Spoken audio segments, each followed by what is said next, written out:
बूढ़े माँ बाप का सम्मान दिल को छू जाने वाली कहानी।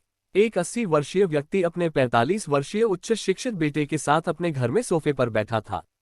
अचानक उनकी खिड़की पर एक कौवा बैठ गया। पिता ने अपने बेटे से पूछा, यह क्या है? बेटे ने जवाब दिया, यह एक कौवा है। कुछ मिनटों के बाद पिता ने अपने बेटे से दूसरी बार पूछा, यह क्या है? बेटे ने कहा, पिता, मैंने अभी आपको यह एक कौवा है कहा है। थोड़ी देर बाद बूढ़े पिता ने फिर से अपने बेटे से तीसरी बार पूछा, यह क्या है? इस समय बेटे के स्वर में कुछ जलन महसूस हुई। तब उसने अपने पिता से झुंझलाते हुए बोला, यह एक कौवा है, एक कौवा। थोड़ी देर बाद पिता ने फिर से अपने बेटे से चौथी बार पूछा, यह क्या है? इस बार बेटा अपने पिता पर चिल्लाया, आप मुझसे बार बार एक ही सवाल क्यों पूछते रहते हैं? हालांकि मैंने आपको कई बता चुका हूं कि यह एक कौवा है, क्या आप इसे समझ नहीं पा रहे हैं?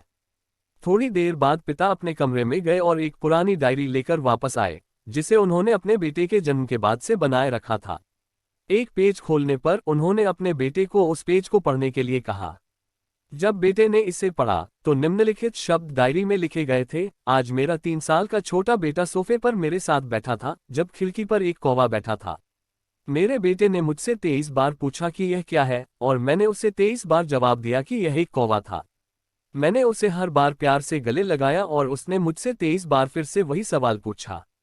मुझे इस बात से बिल्कुल भी चिढ़ नहीं हुई कि मैंने अपने मासूम बच्चे के लिए प्यार महसूस किया है, जबकि छोटे बच्चे ने उससे 23 बार पूछा, यह क्या है? पिता को 23 बार पूरे सवाल का जवाब देने में कोई जलन महसूस नहीं हुई, और आज जब पिता ने अपने बेटे से सिर्फ 4 बार यही सवाल पूछा तो बेटे को चिढ़ और गुस्सा महसूस हुआ। इसे पक्का उस बेटे को अपने किए गए व्यवहार का पता चल गया था, जिससे चलते अब वह मन ही बहुत शर्मिंदा हो रहा था। शायद उसे अब किए गए अपने बूढ़े पिता के प्रति व्यवहार पता चल गया था। इसलिए यदि आपके माता पिता जब बुढ़ापे में होते हैं, उन्हें न तो पीछे छोड़ें और न ही उन्हें एक बोझ के रूप में देखें, बल्कि उनके साथ एक दयालु शब्द बोलें, शांत, आज्ञाकारी, विनम्र और उनके प्रति दयालु बने। अपने माता पिता के प्रति विचारशील रहें। आज इस बात को कहें, मैं अपने माता पिता को हमेशा खुश देखना चाहता हूँ। जब से मैं छोटा बच्चा था, उन्होंने मेरी देखभाल की। उन्होंने हमेशा मुझ पर अपने निस्वार्थ प्रेम की वर्षा की है।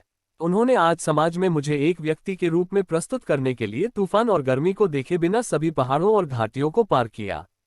भगवान से प्रार्थना करें, मैं अपने बूढ़े माता पिता की सर्वोत्तम तरीके से सेवा करूंगा। मैं अपने प्यारे माता पिता को सभी अच्छे और दयालु शब्द कहूंगा, चाहे वे कैसे भी व्यवहार करें। तो आप सभी इस कहानी को पढ़ने के बाद सीख जरूर मिली होगी। तो आपको ये कहानी कैसा लगा, कमेंट में जरूर बताएं।